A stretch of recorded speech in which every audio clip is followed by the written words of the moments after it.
ስለምናማርር ሁሌ ሐዘን ነው። ሁሌ ቤታችን ሐዘን፣ ኑሯችን ሐዘን ሐዘን ሐዘን ሐዘን። ሰዎች በህይወትና በሞት መካከል ሆነው ለሚሏት ትንፋሽ ስንት ነው የከፈሉት?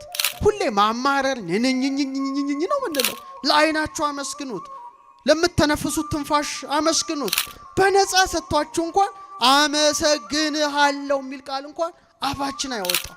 ሁሌ ማማረር በጣም ያሳዝናል።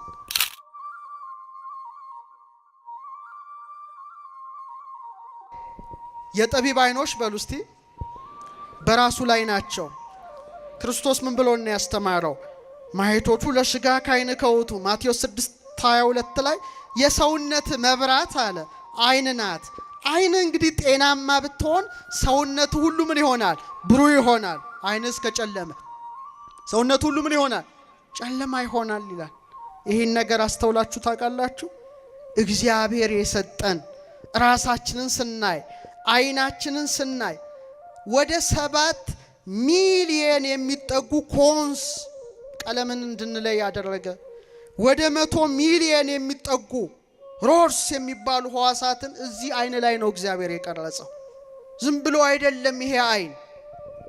እና እያንዳንዱ አይን ከ1 ሚሊዮን በላይ ነርቮች አሉት፣ ኦፕቲካል ነርቭስ። ይሄ ውስብስብ እኮ ነው።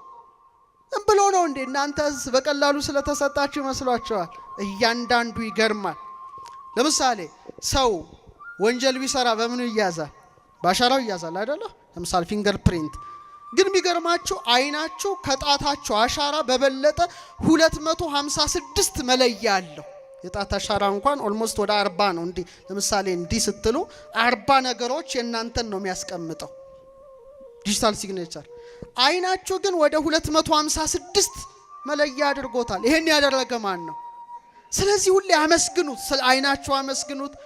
ሁሌ ማማረር ንንኝኝኝኝ ነው ምንለው። ሁሌ ስለምናማረር ሁሌ ሐዘን ነው። ሁሌ ቤታችን ሐዘን፣ ኑሯችን ሐዘን ሐዘን ሐዘን ሐዘን። ለአይናችሁ አመስግኑት፣ ለምትተነፍሱት ትንፋሽ አመስግኑት፣ ለእግራችሁ እግዚአብሔርን አመስግኑት፣ ለእጃችሁ አመስግኑት።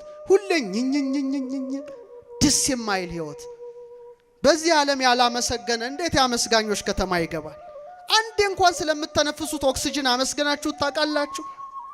ኮቪድን አስታውሱ እስቲ። ኦክሲጅን ስንት ነው የተሸጠው?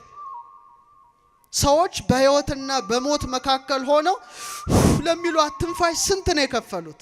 በነፃ ሰጥቷችሁ እየተነፈሳችሁ ናችሁ።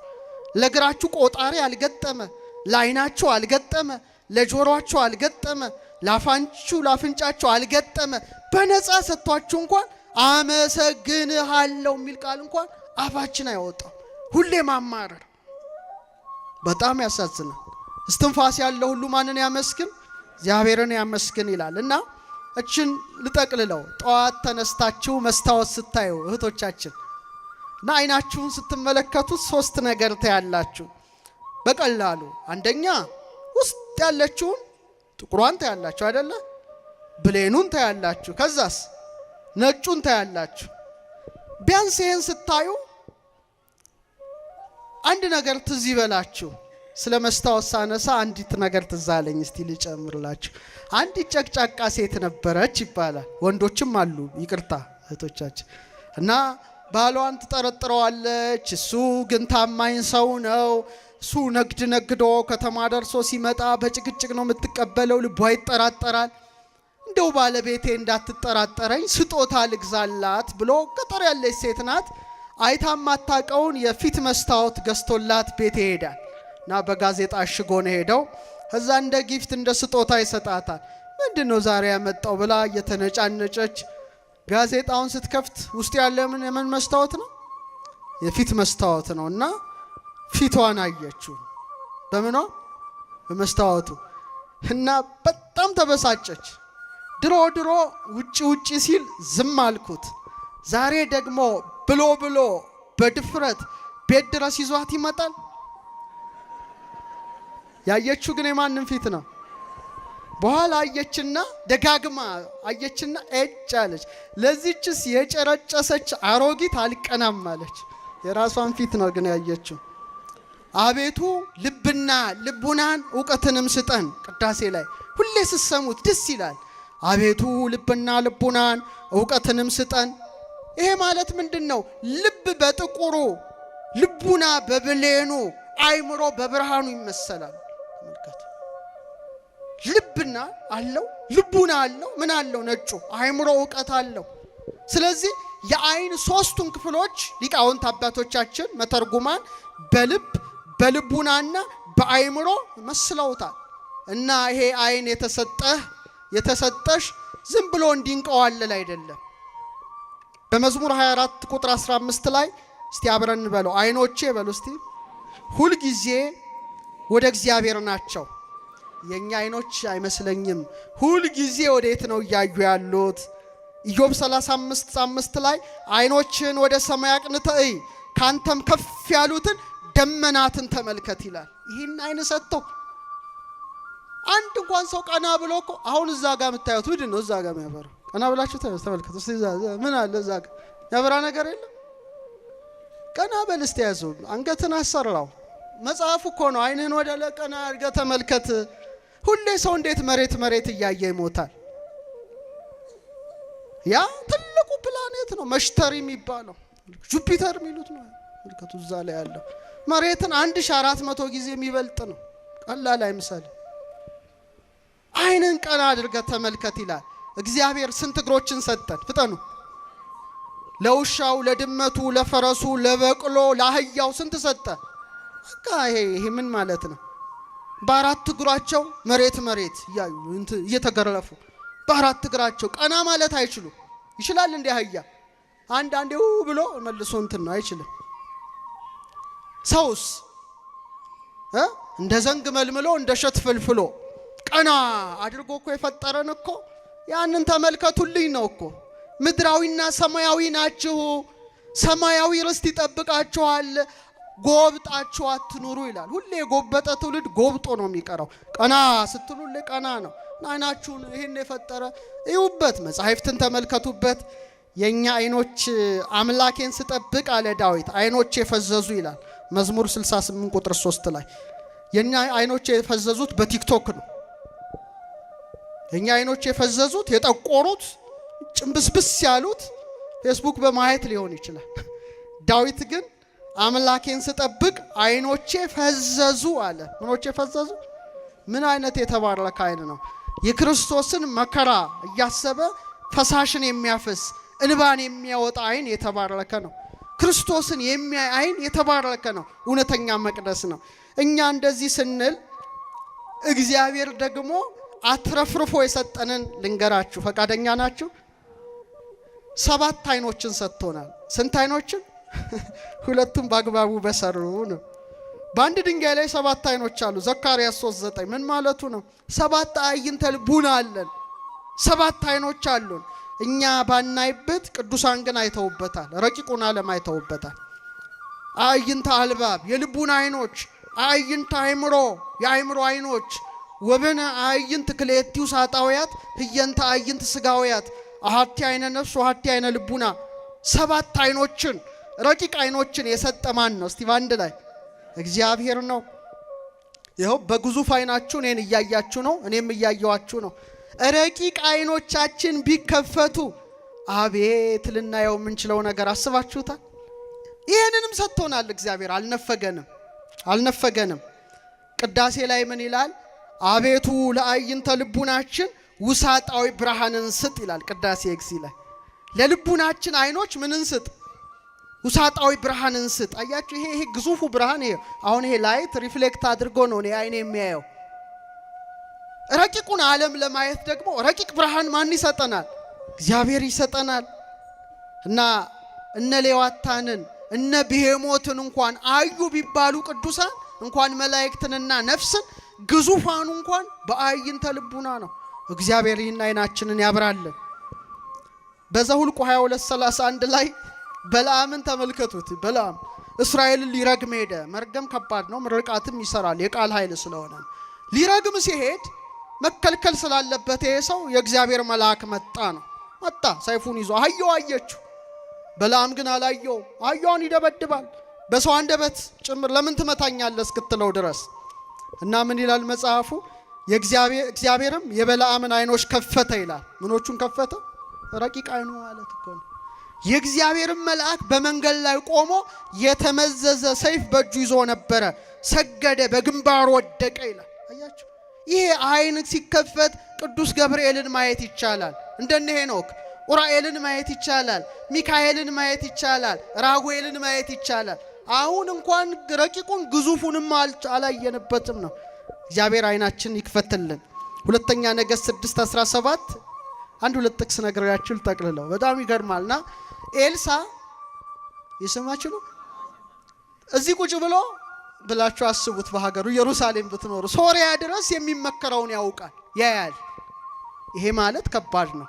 ዜና ሰምታችኋል? ሰሞኑን ትልቅ ዜና ወጥቶ ነበረ በመላው ዓለም። እንግዲህ ይሄን ሳምንት 2-3 ሳምንት ብዙ ሰው ይነጋገርበታል። ለምሳሌ አሜሪካ ሲአይኤ ታውቃላችሁ አይደል? የደህንነቱ መስሪያ ቤት ከባዱ ምን አለ በቅርቡ ታቦተ ጽዮን ኢትዮጵያ ውስጥ መኖሯን አረጋግጠናል አሉ።